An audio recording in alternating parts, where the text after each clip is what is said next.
Let's get it. Let's get it. Yeah. I thought it would be fun for you to bring something. I think it'd be fun for everyone to bring something, but I love that you brought Bang Bang Pie. Why did you pick Bang Bang out of, the homework assignment was pick something from that you're really enjoying from like your favorite restaurant in Chicago right now. So why Bang Bang? So, Bang Bang is not like a secret.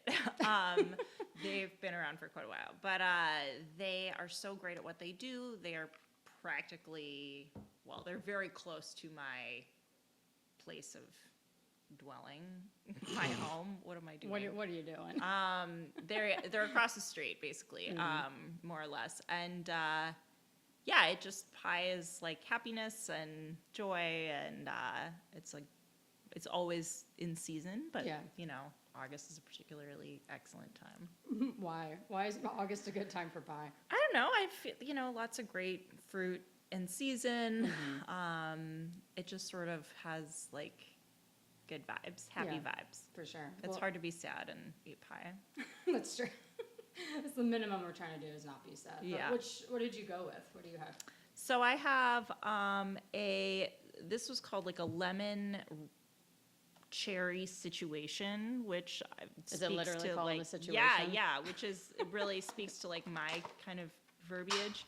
And then this is a sweet corn cheesecake something. That is not part of the name. That's all me. I got you. And then I brought a cookie too, just for fun. Oh, hell yeah. Well, So, pull it out. What kind of cookie is it? It is a salted Woo! chocolate chip cookie. That looks It's nice and fabulous. big. I actually So think I want to start there. There are because lots of excellent cookies in town. it looks awesome, gotta admit. And this is a great one. And I don't know, it's a little bit outside of the box for me just because I am typically like a salt obsessive. But if there's a place that can really sort of get my sweet tooth going, it is Bang Bang. True. Whoa. Yeah, right? It's like decadent. It is Yeah. also like a 2-pound cookie, but Yeah. I'm on board for all of that. Exactly. I thought about getting half a pie, but I was like, That's bold, but yeah, gotta keep it trim here. exactly. We'd have to rope in Corinne, like it would be a whole pie thing. So I saw you posted your last article ever on Eater. Spoiler alert for any who didn't know. How long were you working at Eater for? Sorry. I asked you to bring food, so it's okay. I have a mouthful of food while I ask you questions, but we'll give some slight ASMR for the people who are into that. Perfect. So I was there for about 5.5 years. I started in March of 2019. So I had about a year under my belt before the pandemic turned everything upside down, particularly, among many things. The hospitality industry was what I was focused on. And it's kind of the framework that set out what the next few years of coverage would look like, simply because everybody was, it's still in reaction to it. For sure. But yeah, I put in my notice in July. And I left at the end of the month because I'm going back to school with the intention of being a clinical therapist. I love that. And I think I was really interested in talking with you because, a lot of what I do is with Slik is obviously about wine. It's Slik Wines, but more and more I'm realizing what I really like about wine is that I like people. And I think people are multifaceted. They're interested in many different things. And I think if this is like a cool way to explore that, that's why I wanted to start doing this, especially with someone like you. There is a strong byline for hospitality and healthcare. We're both from Milwaukee. We both have some roots together, which I think is fun. Yeah.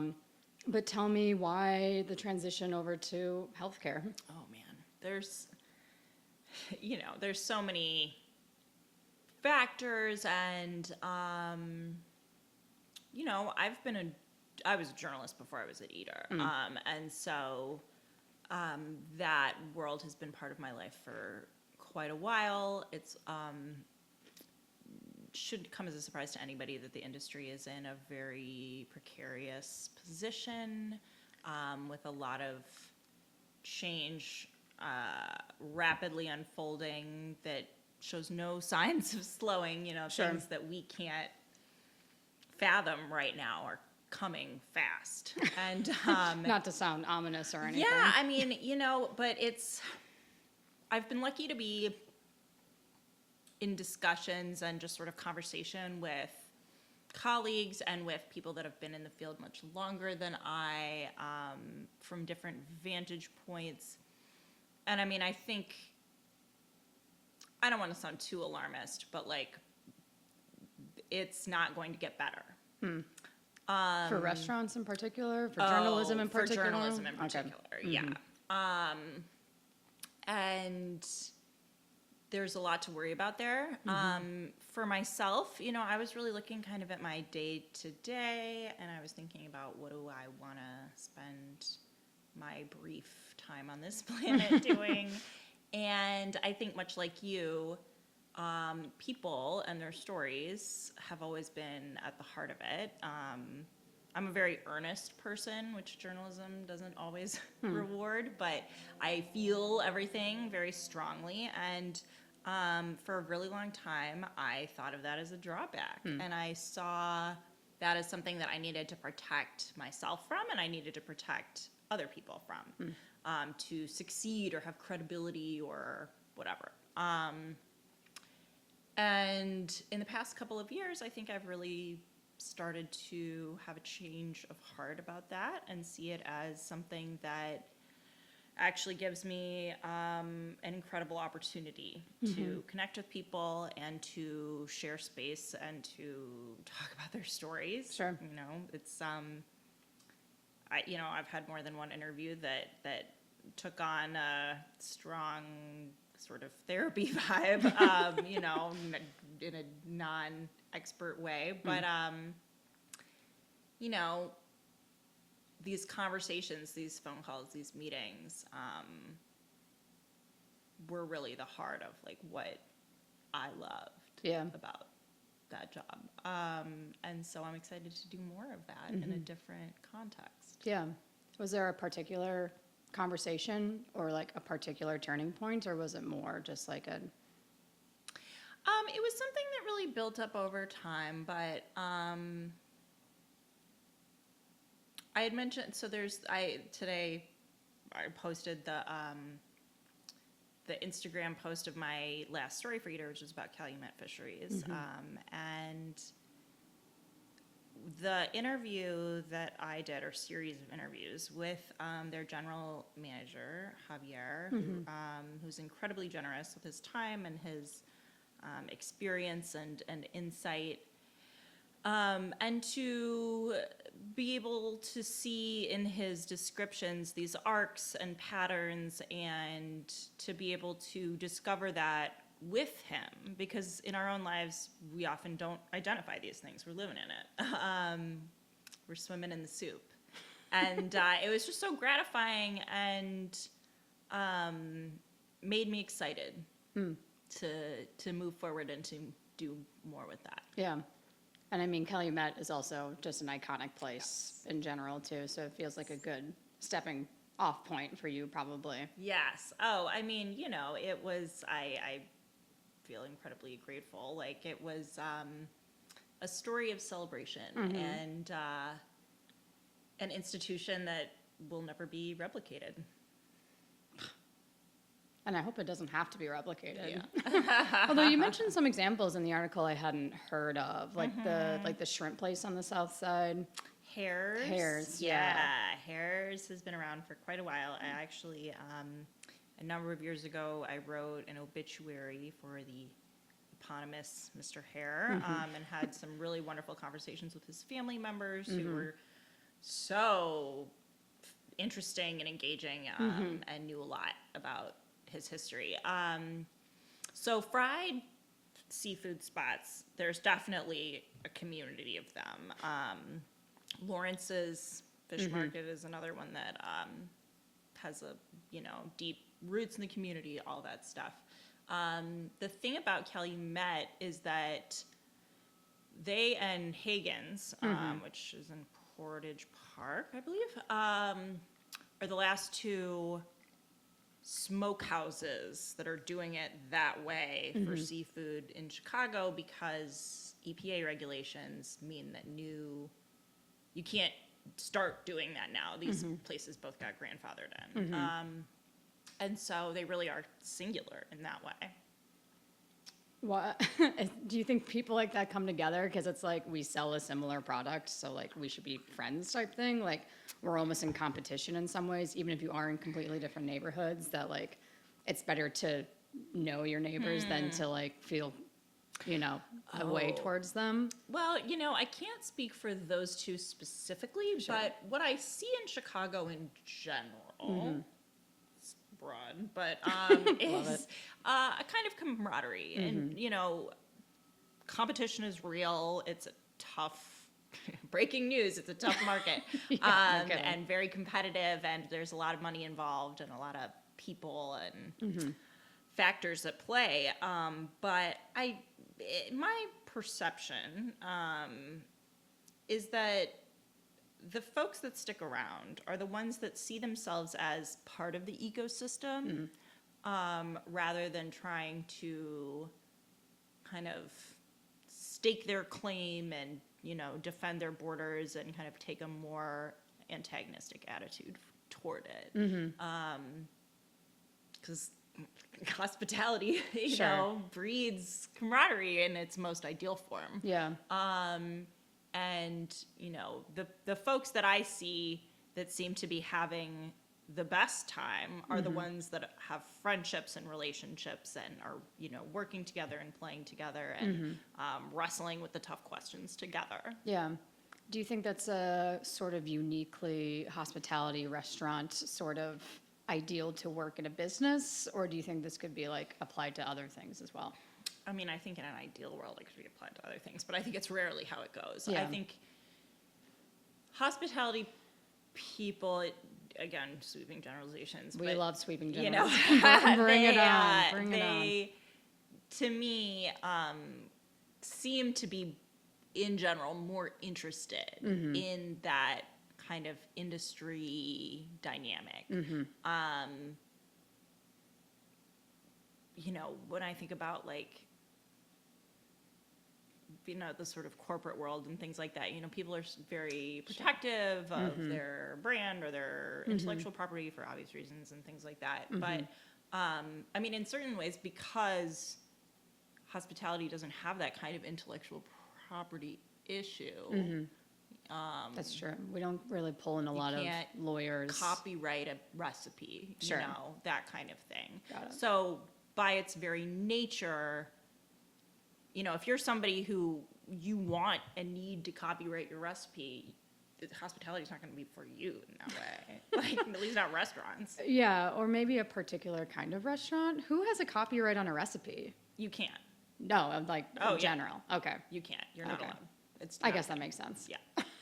So, I mean, there is... Who's tried?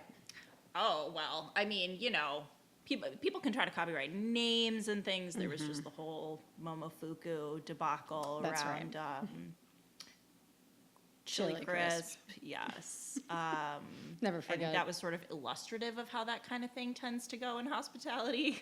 And there's specifics to that scenario with who he is and the particular items at issue. But yeah, I think people don't like it when someone tries to say, no, this is mine, I own it. Right.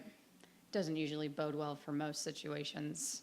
I mean, yeah, and I can't even think of a corporate situation in which that benefits people to unless if you have a actual product that you can. Right. Yeah. I mean, I think software, for example, it's Sure. if you have a piece of something that you made. I'm rewatching Silicon Valley, so this all feels Nice. very top of Yeah. mind. Yeah.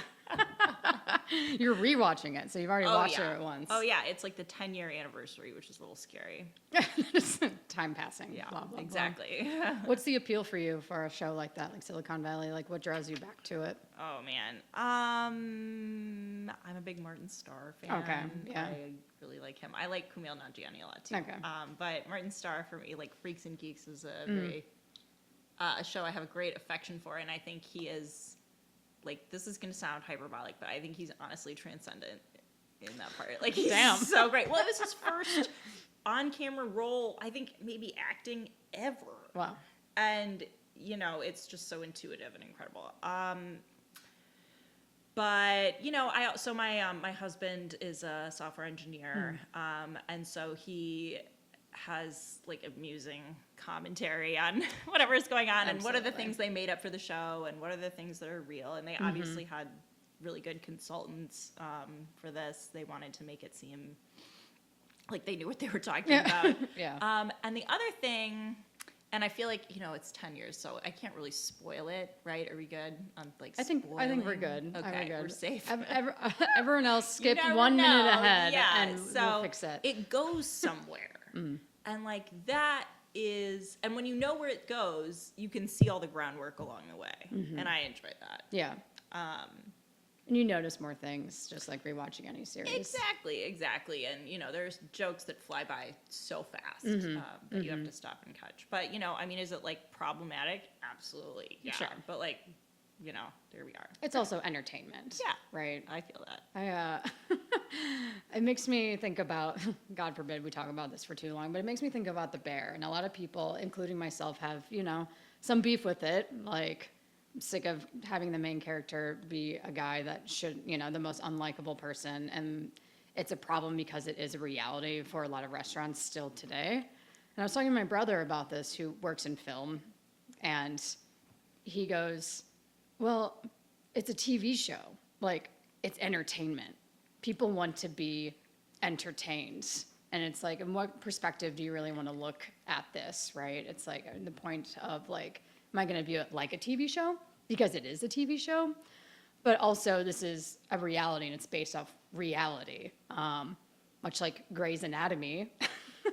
It's insane. Some of these situations are insane. Much like Silicon Valley and like having professionals critique sort of like TV shows based on their professional experience. It kind of makes me think about that. And it's like, when is it okay? When is it just pure entertainment? Like when there's a bomb in someone in Grey's Anatomy, spoiler alert, you know, right. it's like, end of season 2 or whatever. Like, it's insane. Like, that's just insane. Oh, yeah. They But, like- veer into, like, some really wild territory. Totally. Which kind of like gives it a levity too. And it kind of Yes. reminds me I'm watching stupid TV. And I'm like, okay, Kind of liberating. honestly. But yeah, The Bear like hits a little too close to home. It's a little too. I think there are a lot of people that feel that way. And, you know, I mean, I've talked to people in the industry who just, like, straight up refuse to engage with it. Totally. I mean, I think the thing is that, I mean, it all comes back to the fact that we as people want to tell our stories in one way or another. We want our story to be told and to feel seen and represented. And so when it's our particular group of people, or we feel some kind of identification, or like other people see an identification between us and a character or a TV show, I think it's natural to get a little bit defensive about that and to want more from it, to have higher expectations of it because you have skin in the game. Sure. You know, if I'm watching Silicon Valley, like, I don't work in tech land. Whatever representation of whatever it is doesn't affect me at all. And I don't even know, you know, what is being represented in one way versus another because I don't have that baseline of real world experience. But, you know, I think I saw something about how there's going to be an office comedy about like a small town, maybe not even a small town, but like a small newsroom in a newspaper.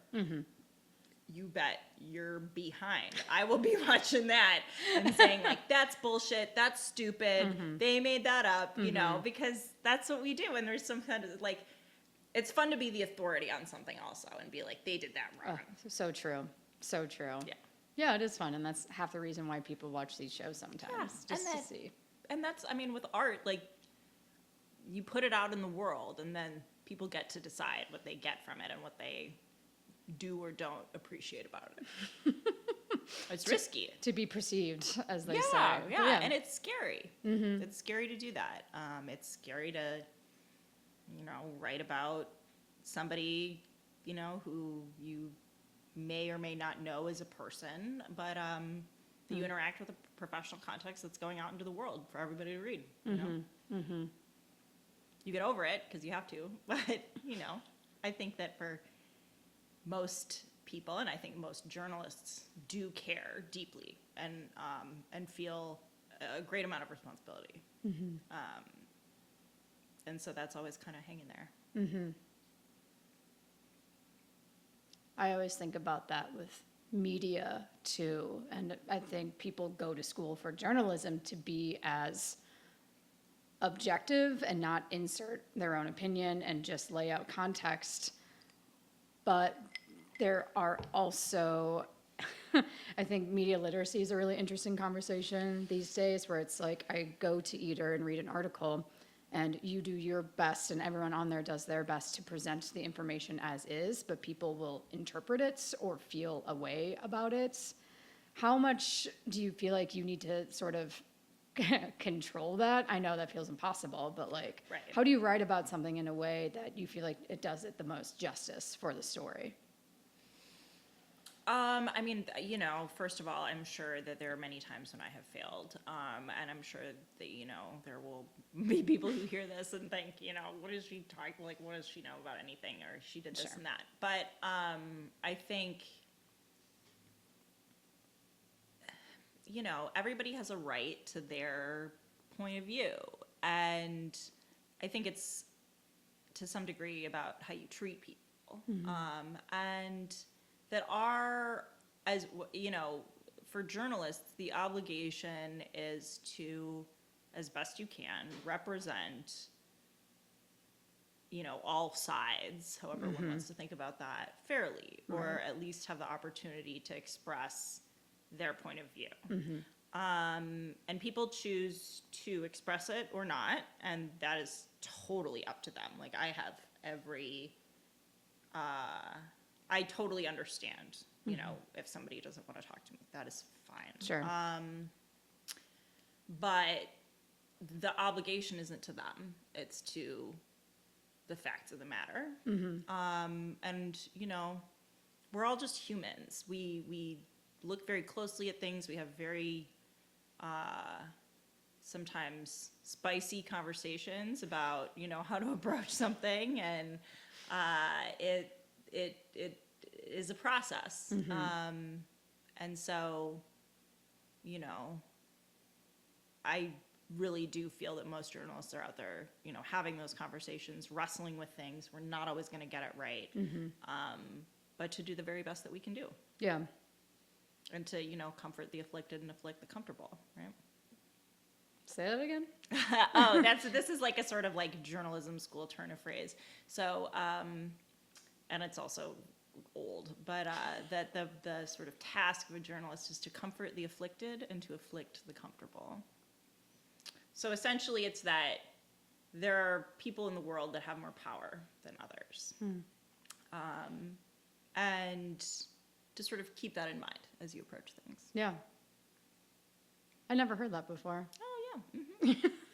Oh, yeah, plenty of I times. mean, well, it's just, you know, one could spend all day sort of parsing the linguistic choices there or whatever. But I think at the end of the day, like, power dynamics exist in every industry, including hospitality, and being conscious of that, whether you're naming it explicitly or not, is important. It's an important part of the job. For sure. Do you find that I spend a lot of time on the internet. I make a lot of internet content, obviously. People might mistake it as journalism in some capacity, but it's the dreaded comment section for me, that it's like, I look at a comment section for a post, whether it is, you know, confrontational or not, and I'm like, this isn't how an actual conversation would go in real life. No. This is sort of like the worst way a conversation could go, because people are bolder than they would be if they looked me in the face and said that to me, for the most part. So is there any sort of responsibility when things hit the comments section, or do you just let it fly? Because it's discourse. I mean, I think it depends. So, like, first of all, I think that having sort of a basic, I think that there's nothing wrong with having a basic level of, like, hate speech is not acceptable. Sure, Or, like, yes. personal attacks, you know, particularly on other people. I'm not concerned about me. I can take it. Sure. But, you know, there are lots of other people who did not sign up necessarily for that. But in general, I find that those spaces are just not really where, I mean, as you said, like the conversation is happening. And so they just don't hold much interest for me anymore. Yeah. You know, once upon a time, I would totally fall down the rabbit hole of like trying to like really get into, you know, some sort of shared understanding with somebody or whatever. But like that time is long over. What's the secret to getting over it? I mean, first of all, most of the time I just don't look. Yeah, for sure. I'm just not that interested. And then also just kind of reminding myself that people generally express things in an like in an angry way or an antagonistic way or even just a confrontational way when there's like something else going on that they're reacting to that like maybe I've exacerbated in some way in the way that I framed something or the language I used or like there's something going on that isn't really about me. And it might be about the story, but often it's not. It's about something else that's kind of in the mix. And that doesn't have anything to do with me and that I can't change it. So it sounds a lot easier than it is, certainly. But the kind of like the knowledge that they are putting a message out there in the world that I may or may not be totally understanding what's happening there. And that's okay. You know, they're allowed to do that if it's not abusive. And I'm allowed to, you know, be compassionate yet removed.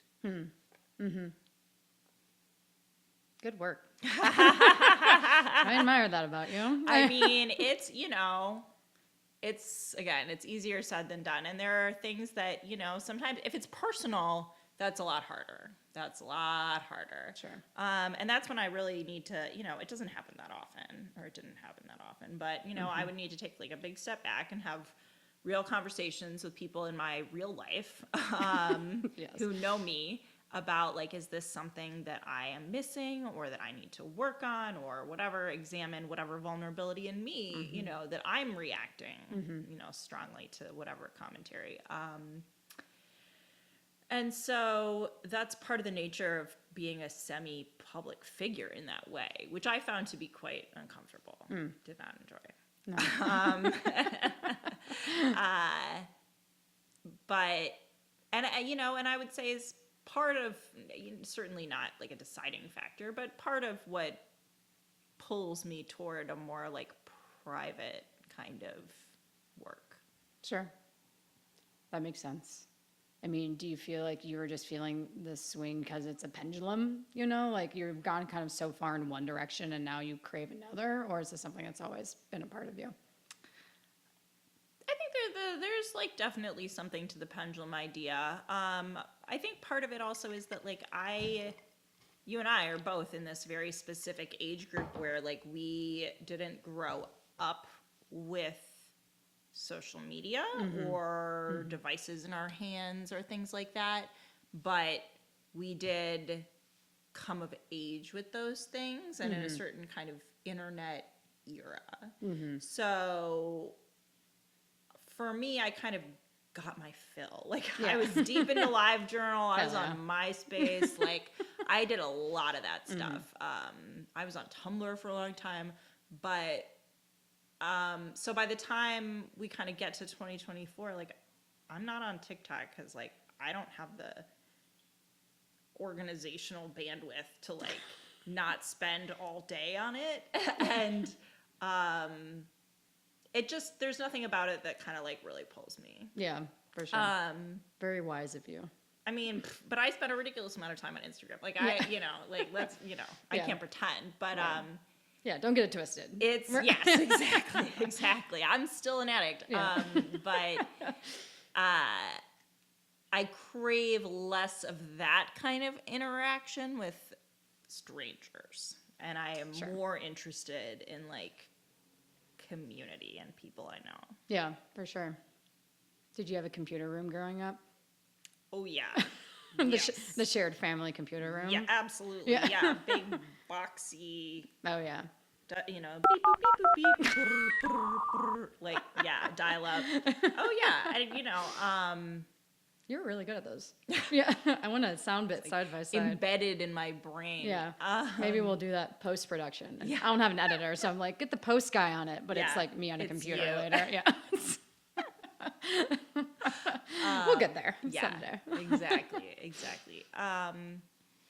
Yeah, and I guess I just also see the ways in which like it's very easy to sabotage yourself when sharing a lot about your personal life.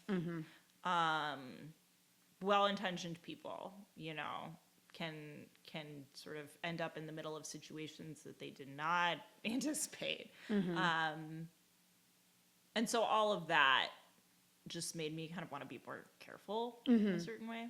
Don't you think that's interesting though? That like we are such a sharing, I mean, people who are on social media share a lot, and especially in a more public sphere. And you had said that sometimes with well-meaning people, there are repercussions to the things that they say. But like we are all having these thoughts in our head, but it's having the tact to know when to say something and when not to say something. But just if there is no tact with some people and they just post whatever they like, and that's fine, and people can certainly do that. Sometimes I do that on days. And I just think we're all capable of that sort of bad behavior. Absolutely. So it's just like, in my head, it's like, but you are very much that person, maybe behind closed doors or maybe in the deep psyche of your id or whatever. We all contain that. So it's Yeah. like, I'm a little less pressed if like someone says like something, well, within reason, something stupid on the internet. I'm like, yeah, well, okay. People are allowed to be stupid on the internet. God, I know. Absolutely. And that's like, being in the salt mines of LiveJournal certainly taught me that. Like, you can be wrong on the internet. That's a thing people do all the time. 100%. And so, And the internet's going to let you know. Yes. And I've managed to not get drawn into a lot of stuff, and maybe there are opportunities I would have had if I had put myself out there more and if I had been more kind of open to that. But at the end of the day, that's just not where I'm at at this particular point in time. For sure. Yeah. But, far be it for me to tell I try to not tell other people what to do. Yeah. No, for sure. And we're all doing this for the first time. None of us know what the outcome of any of this is going to be.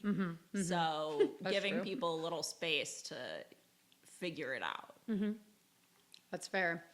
And you I see the parallels too, obviously, between what you do as a journalist, also like going into healthcare, particularly in the therapist realm. Like, why not be a nurse? Why not, why this particular sect of healthcare?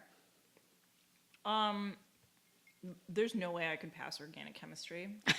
First of all, that's just not even on the table for me. I don't know. It's a lot of big pictures and stuff. I feel like it's the most visual of the sciences is the organic chemistry. Yeah, I don't think that would be where I would be of most use. I think for me,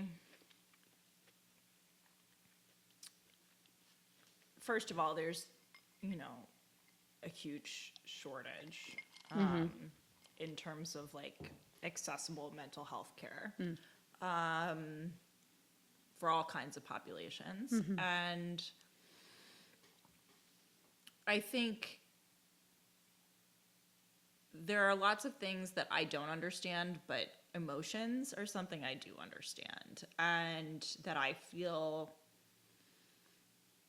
like I have the capacity to help people talk to themselves a little bit more clearly. Because the stories that we tell ourselves are the ones that create the structure of our lives. We make choices based on them. We treat ourselves based on those stories. The way that we treat others is based on those stories. And, 99.9% of the time, we are not aware of the story that we are telling ourselves. And so I think one of the most powerful things that therapists have done in my life is to just sort of help kind of illuminate those structures that I create. And once you can see that they're there, you can examine them a little bit more closely. And some of those structures have utility. They help you accomplish certain things or get through the day in certain ways.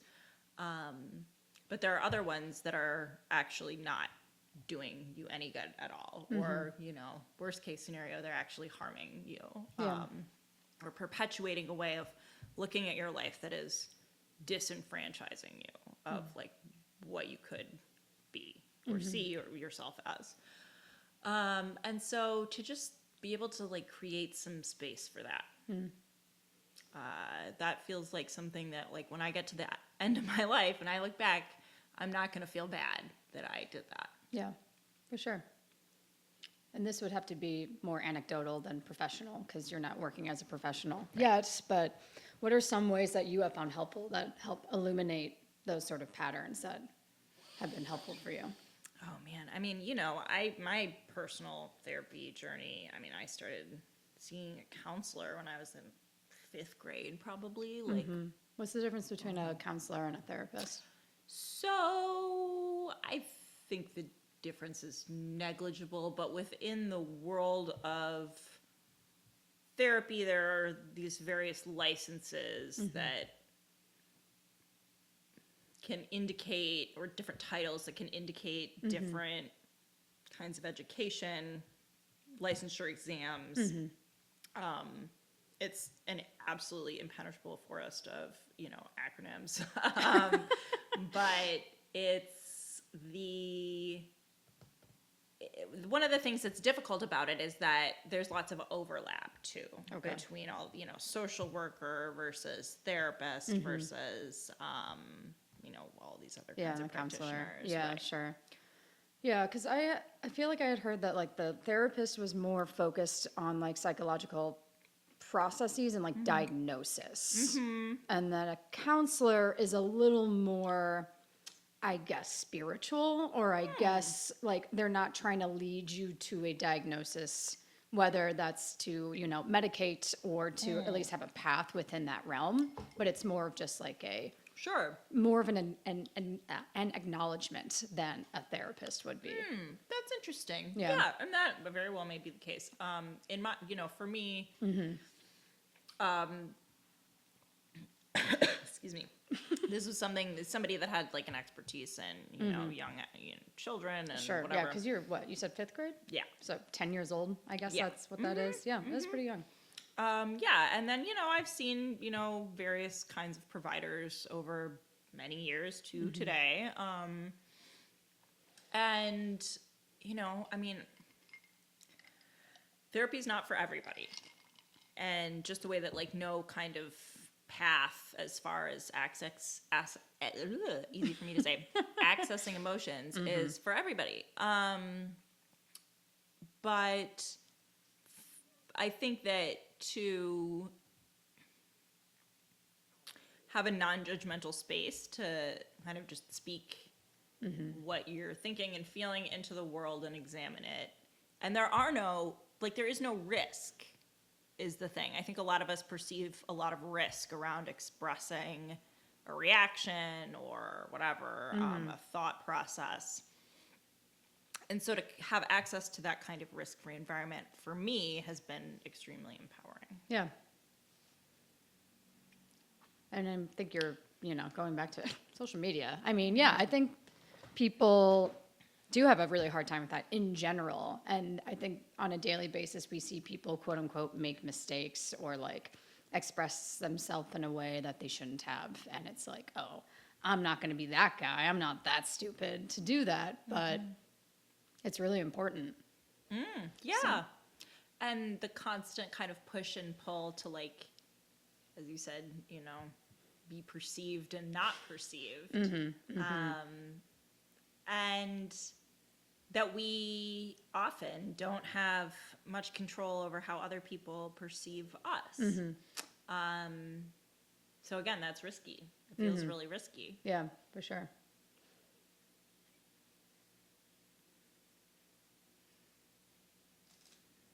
I've got a question. I've got a question for you that's restaurant related that I was thinking about. Completely different, just Totally. a different thought. But have you ever been to a restaurant that you had maybe expectations for, or maybe as a friend, or you want to root for them, but you don't really have a great meal? And you go, well, maybe it's an off day. You know, we're all human. That's fine. But you decide to give it another chance. And then it also isn't that great. Whether, you know, I don't know, it's under seasoned, you know, chicken breast is underdone, the pasta's undercooked. Like, there's just things where you go. Technical problems. Yeah, technical problems. Maybe, yeah, service staff wasn't, you know, totally attentive or left you without water for a while. But what is like the best way, in your professional opinion, to address this, whether you know the chef or not, or whether you know the restaurant owner or not? But like, you just like, look, like maybe you chalk it up once the first time to a bad day, but if it happens more than once, like, do you say it in person to the server? Do you say it in person to the manager? Do you send an email later that night? What's kind of like the best way to let people know that, like, look, I'm not writing this on Yelp. Right. Like, I do this as constructive feedback. Yes. And so what's the best way to kind of go about that? I personally think, and the way that I generally approach it, this does not happen very often, to be clear, but but to express it is with an email. And I think generally to the chef, or the kind of like sort of the leadership, in a way that, you know, as you said, is that, like, you know, I'm not trying to you know, smear your restaurant or whatever. But this is just something that I've noticed. You know, I was there on these dates. I think specifics are good. And to, you know, say, like, I think that, you know, these are the things that I liked about it. These are the things that I think, you know, are really going somewhere cool. You know, thanks for all of your work.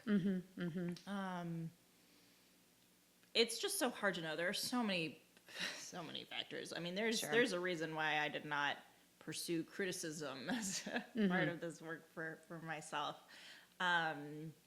It's a really, really tough thing. Yeah. But I think that, you know, being gracious and being factual, and, you know, letting this person know that, like, I see the hard work that you're doing and I appreciate it, and that's why I'm sending this email. So not in person, you would say, even in the moment where you're like, hey, this pasta's underdone. I know it's supposed to be al dente, but, like, you know. Maybe. It depends on the kind of the nature of the error and what's going on around me. So, like, if it's crazy in there, I'm not going to send it back, because it's not going to be kind of worth the trouble, not just for me, for everybody involved, is sort of my off-the-cuff opinion. But, yeah, if there's, you know, if a cook on something is wrong, that's a little bit of a different, you know. It's like a food safety issue. Right. Oh, yeah. I mean, a food safety issue for sure. But I don't know. I also, sometimes I'm maybe a little bit more lenient. Yeah, sure. Yeah, you might be, because I'm sure people might be listening to this and being like, I would just tell them. I would just tell them straight up. Oh, absolutely. I'm sure there are lots and lots of people who do. And a lot of it just kind of has to do with, like, where I'm at, you know? Like, how much you want to. If I'm just trying to, like, have a nice time and not, you know, wait another however long for an entree and, you know, do the dance with the server and all of that stuff. But I think, yeah, just, like, being kind and professional is generally for sure the way to go about it. Yeah.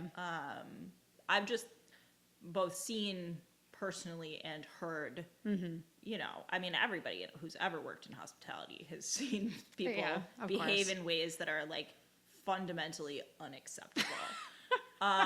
So maybe if anything, I err a little bit too far on the other side because I know how bad sometimes Yeah. those experiences can be. Sure. And yeah, I mean, I struggle with this too for working in restaurants and currently working in restaurants where sometimes like chef really just wants feedback, you know, and we just want feedback on a dish. It's a new dish. It might not be perfect, but that is only okay because we are working in a culture where that's accepted and that's what they want. Yes. It's a boss who understands the importance of feedback and wants it. And I have worked places where feedback is not part of the relationship for the restaurant. The restaurant is that we serve a meal, and maybe that meal is an experience in some capacity, and we're not taking any feedback on it because we know what we're doing, or we do this way on purpose type thing. So it's like, And I just gotta say, for like, in my view, for 99% of diners, they don't know, and they also don't care. Like, don't care about what? about kind of what the restaurant's philosophy about it is. 100%. Like, that's just They not don't. relevant to them. I totally agree. And even people who do not treat, you know, their servers like crap, and people who, you know, tip correctly or better than correctly, or, you know, people who are good diners, they do not care. Generally not. But then, you know, sometimes you get star chasers, hate that term, but, you know, just like people who only eat at Michelin star restaurants and see that as a dinner and a show type thing, and a really like a Broadway show where that you get to eat, right? Where it's like, there's a pomp and circumstance and a way they do things. How do you know, maybe Michelin is a way to set that expectation for that, as opposed just to the place down the street where I order something like a pork belly thing, and then it's like, okay, I know it's pork belly, but this is 90% fat. Right. And like, am I the idiot because I ordered pork belly and there's a lot of fat pork belly? Maybe. Are they going to be willing to hear it and accommodate for that? Maybe. Maybe not. Maybe I'm the asshole in that situation. And, you know, I work in restaurants. You know, I'm sensitive to these things. So it's like, I just don't think you're going to ever really do it right. Oh, yeah.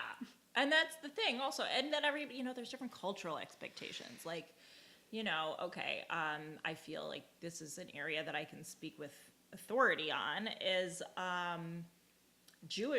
Ashkenazi Jewish food. So, like, if you're going to open an Ashkenazi style Jewish deli in Chicago, you bet your ass that you are going to hear a lot of well-intentioned, vigorous critique. Because everybody is comparing it to their Bubby's brisket, you know, who made it with Coca-Cola and tomato sauce or whatever. And that's just like, for the community, it's showing interest. It's showing engagement.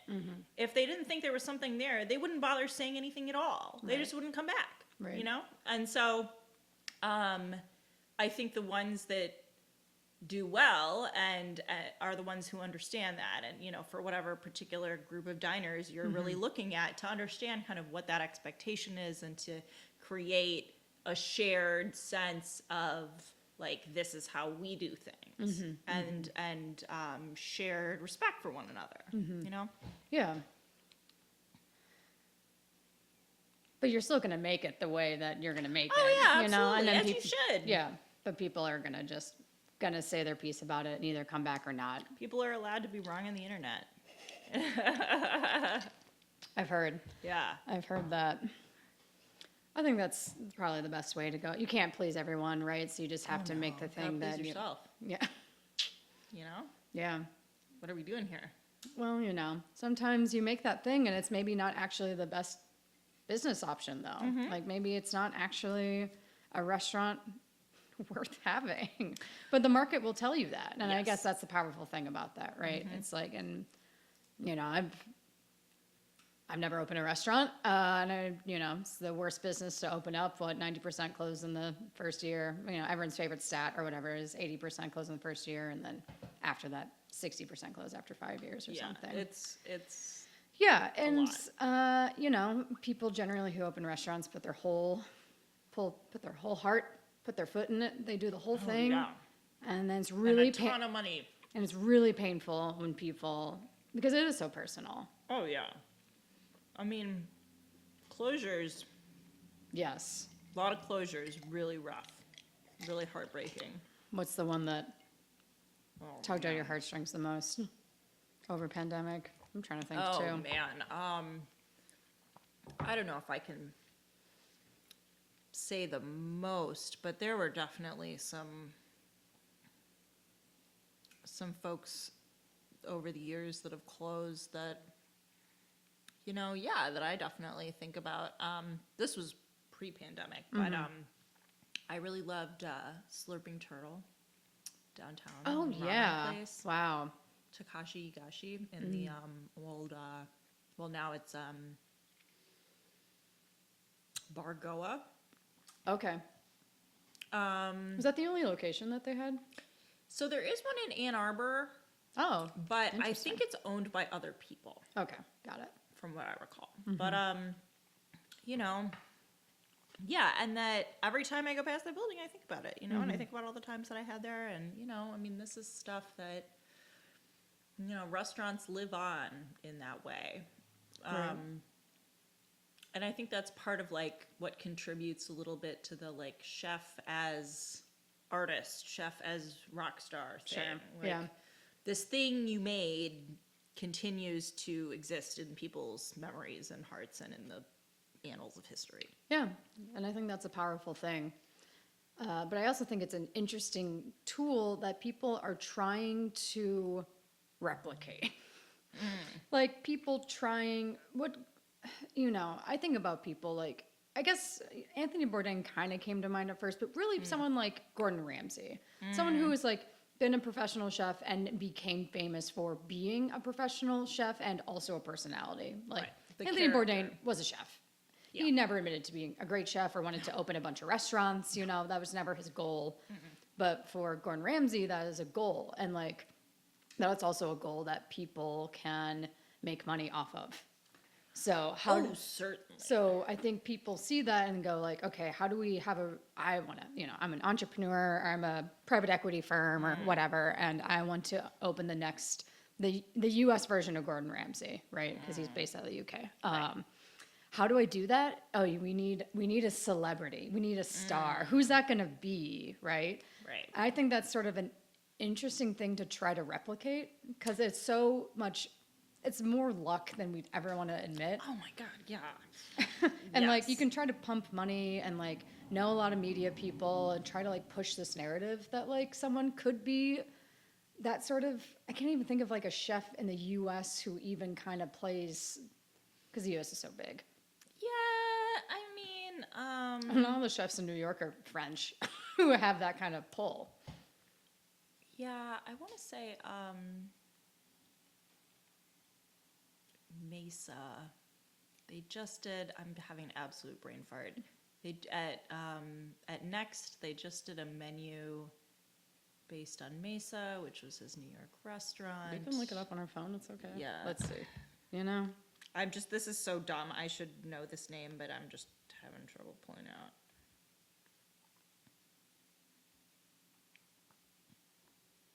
Bobby Flay, obviously. Oh yeah. Sure. Okay. But he's in the same era. Like Yeah. Yes. of Gordon Ramsay, like Yeah. Food Network-y type. Yes. I mean, I think, you know, this gets back into media and the problems with media because I do not know anything about the inner workings of the Food Network. I have no relationship to that. But from what I have read Yeah. from lots of different people and from their experiences or their accounts of their experiences, it doesn't sound like a place where younger chefs might see a fulfilling future for themselves as far as having control over who they are and the kind of food they want to cook and the story that they want to tell about themselves. I think Jenny Dorsey has written pretty extensively about her opinion on that and her experiences with that. Who's Jenny Dorsey? So she's a chef and an activist. She has an organization that I'm going to look up the name right now. Yeah, pull it up, editing guy. Oh, wait, that's you right now. What's for the corn pie, delicious, but there's like a top like tangy layer. Do you know what that is? No. It's really good. Studio ATAO. Okay. So they do like research on industry standards in hospitality, education, programming. They look at, intersections between lots of issues inside of hospitality. But I believe it was a number of years ago now, but she wrote about her experience. I believe it was working on Food Network. And, there's been other things along the way. But I think at the end of the day, it's, is that hospitality or is that something else? Because there isn't much about like the character of Gordon Ramsay that I find to be particularly hospitable. Yeah, sure. And there are, people much more articulate than I who have engaged with this question, but I don't know if that kind of approach to food media has done much good for the industry as a whole. Yeah. I think there are individuals certainly that have benefited from it and groups as well, and people that have gotten to kind of highlight cuisines or labor or individuals that would never have been able to be featured in a, review in the New York Times. Sure. But I think that there's also been harm from that as well. Yeah, 100%. Pie time. It's time for pie. Yeah. That one was really good. I gotta try this situation. The nice big layer of, I'm assuming meringue or marshmallow fluff or something. And then there was supposed to be some compote, but they didn't have it. I don't know. What? What kind of I place was like, is that's fine. Let It me is see fine. if I can find what it is that's on top because it's good. It is good. Very necessary. A lot of corn desserts here in the Midwest, too. We're big fans. Yes, and we know that corn can do a lot of things. That's true. Sweet or savory applications. There's a brown butter corn ice cream that they're doing at Lula Cafe right now that is, primo. Yeah. Delicious. August is the time. Okay, are you going to tell me on Instagram, Bang Bang? You Let's better. Pressure's on, Bang see. Bang. This is like the only place I go for information now. Instagram. Yeah. If it's not on As your- Instagram, I don't know if it happened or Yeah. Sometimes it's more up to date than Google. Like Often. for store hours, for specials, if they're randomly closed that day, like Yeah. people like Nowhere else. isn't that kind of interesting that people use that as the town hall for the most part? Yeah, which is great because I still don't have to download TikTok. Right, because you have you're scared of the commitment that will happen and the addiction factor that will happen with the TikTok. Yeah, and I'm a little afraid of how like TikTok is gonna read me. They're gonna like send me off to like, taxidermy talk or whatever. They're gonna be like, "This is you now." Is that you though? I mean, maybe. Yeah. I don't know. The world is full of possibilities. Yeah, that and true crime documentaries. Oh my God. Yeah. Well, it's like. You're a big fan, right? Yeah. I mean, I know a lot about it, I guess, or a fair bit about it. And I think I've sort of veered into the subgroup of like high control groups, high demand groups, sort of culty land. High control group. What do you mean when you say that? So the word cult is super stigmatized for all sorts of obvious reasons. We're going on a complete. I love it. This is where we put a bookmark for like. Yeah. So the word cults. Yes. And there are a lot of people who really react very poorly to it for, again, understandable reasons. Like I get it. But I think that sometimes these other terms to describe the dynamic of a group without getting into that like, well, what is a cult? Like, are all religions cults? Like, that doesn't interest me. I'm not interested in that. I'm interested in people's experiences of the interaction between like community and purpose and power. And so I think for there are plenty of groups where high demand is a more kind of clear representation of what's going on versus like cult, which could mean a lot of different things. You know? Not everything that, not everything is a cult that, is in Jonestown or whatever. Sure. Like there's a whole lot of different aspects. Yeah. So like, high demand religions, for example, and you can like sort of further differentiate among these things. But, it's something I'm interested in exploring from a therapeutic point of view as far as people that want to process these kinds of experiences that they've had. Because I think they're everywhere. Like, I think there's a compelling argument to be made that a lot of, multi-level marketing companies are high demand groups.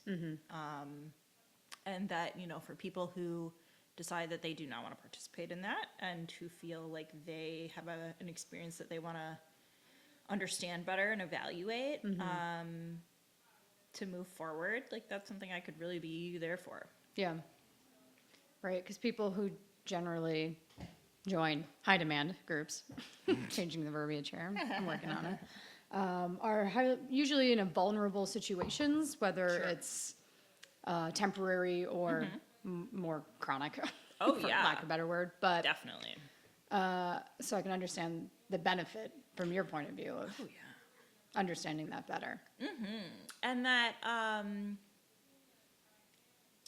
I think, also around the language, like these groups often are most attractive to people who have a lot to give. And who are really hopeful and optimistic and who have a lot of skills. Because if they can be of use to the group in that way with their skills, like the group wants them. Not everybody is going to be invited in. And so I think that, to kind of address some of the stigma around the kind of people that get involved in these things, because I think theoretically anybody at a time of change or transition in their life could find themselves involved in something that they didn't think that they had signed up for. Yeah. And I think that also kind of draws back to the conversation we were having about like sharing on social media. Like, this is a little spiritual, but like we are all the same person, right? Like we are all each other in so many capacities and we are all capable of the same things. Yeah. Whether it is to, say something silly on the internet or potentially join one of these groups. Absolutely. And everyone thinks that they're smarter than that or better than that or whatever. But like, there's a reason why people start them and there's a reason why people join them. And we are able to see and be a part of both sides of that, which is kind of crazy. But I think it's just the truth. Like, I think we all are way more related than we think we are. And I find just for myself, like when I think about that actively, I find it easier to be more empathetic with people and to judge them less and to judge myself less. 100%. Yeah.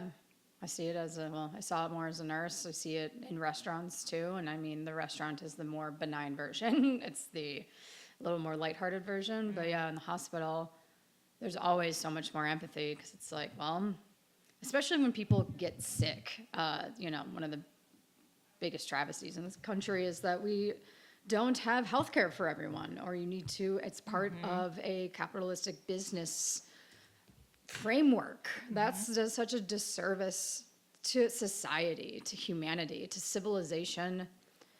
No one has a choice of if they get cancer. Right. People will sit there and say, well, they smoked, well, they drank, well, their mom had cancer, so they should have gotten screenings earlier or whatever. But like, no one chooses to get sick.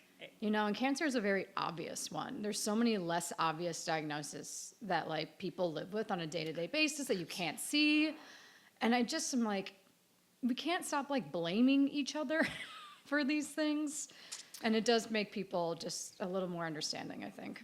Yeah, and it comes out of, I think, often a place of defensiveness, where it's like, well, I don't do this thing, and so it can't happen to me. Right. Or to somebody that I love and care about. And that the idea that we live in a world where we don't have control over most things is pretty overwhelming. For me, at least. Yeah. If you do say so yourself. And so, you know, when there's people in my life who kind of respond to things, you know, in that way that to me feels blamey like that. I mean, I certainly am comfortable calling it out, but also just thinking to myself, it's like totally natural to want to distance yourself from that extremely uncomfortable reality. Sure. You know, it is really, really uncomfortable. Yeah. And so it's this almost, I think for a lot of people, this kind of instinctive little shield that they can put up. Yeah. I think that's exactly why people do it too. I don't blame them. It is scary. Hell yeah. I don't have a chronic diagnosis, but I think everyone has one in their family that they, you know, maybe think about in the back of their head of like, God, what if that ever happened? You know? And like, you know, I mean, I don't know, not to put too fine a point on it, but like any one of us could get hit by a bus tomorrow. Like, Hell yeah. we live in a chaotic universe. And I think the vast majority of people are just trying to put one foot in front of the other one and like do the best they can. And we all fail all the time. Yeah. But we are all truly in that together. Nobody gets out of here alive. I am. I'm gonna get out of here alive. That's if there was somebody I could choose, it Yeah, would be you. thanks. I Yeah. appreciate that. Yeah, Corinne, my wife says I have to live forever. So Yes. I'm sorry. Yeah. It's part of the plan. Yeah. Good. I'm glad. Yeah, someone had to do it. But yeah, I mean, it's a crazy thing. Oh yeah. Just being a person is fucking wild. So overwhelming. Yeah. And I think about that kind of thing a lot. So You're like, and that's why I'm going to work in mental health. exactly. Yeah. Yes. It's like I'm finally just saying, okay, fine. Yeah. You know. Yeah. And that's why the sponsor of this video is Better Health. No, I'm kidding. Oh my god. Not yet, but someday. Yeah. I mean, the movie is over. We're playing for anyone who's not watching this on YouTube. We were playing Jawbreaker in the background, and I didn't know if it'd be like a timer for how long this should be. Yeah. But it did end. I saw the credits Yeah. rolling, and I was like, maybe we should roll the credits on it. Yeah. Fair enough. Does that sound cool? That sounds fine. Tell me your name and what you do. I'm Naomi Waxman. I'm currently unemployed. Hell yeah. I'm former reporter at Eater Chicago, and I am about to be a graduate student at DePaul University. Congratulations. Pretty cool. Thank you. Pretty cool. It's a 3-year program, right? Yeah, 3-year program. Cool. So, but I'm staying here. Are you doing anything? You told me earlier that you're going to do something or like try to do sliding scale for hospitality folks or try to have a focus on that or Yeah, this is going to be down the road a little bit. Obviously, I have to get licensed and do the whole thing. But I really would like to try to find a way to provide low or no cost therapy for hospitality workers or collaborate with, there are groups that have been working on this and doing fantastic work. That I, could potentially be a part of. So, everything that I have done for the last 5.5 years, I am carrying it around. I think about those interviews and those individuals all the time. I'm still dining out. I'm still talking to people. Like, it's not over. Yeah. Just my sort of relationship to it is shifting. Yeah, for sure. Sad? Excited? Oh my gosh, so excited, Good. so ready. That's good. Yeah, ready to leap into the unknown. As we do every day. Yeah, exactly. It's very true. Well, thank you. I appreciate it. Yeah. Oh, I appreciate you. Yeah, thanks for being my first guest. Pretty cool. We didn't even hit like all the things like I thought we might too. Yeah. But I don't know. Part Next two, time. part You'll three, have to part have me four. back on. Yeah, exactly. Thank you.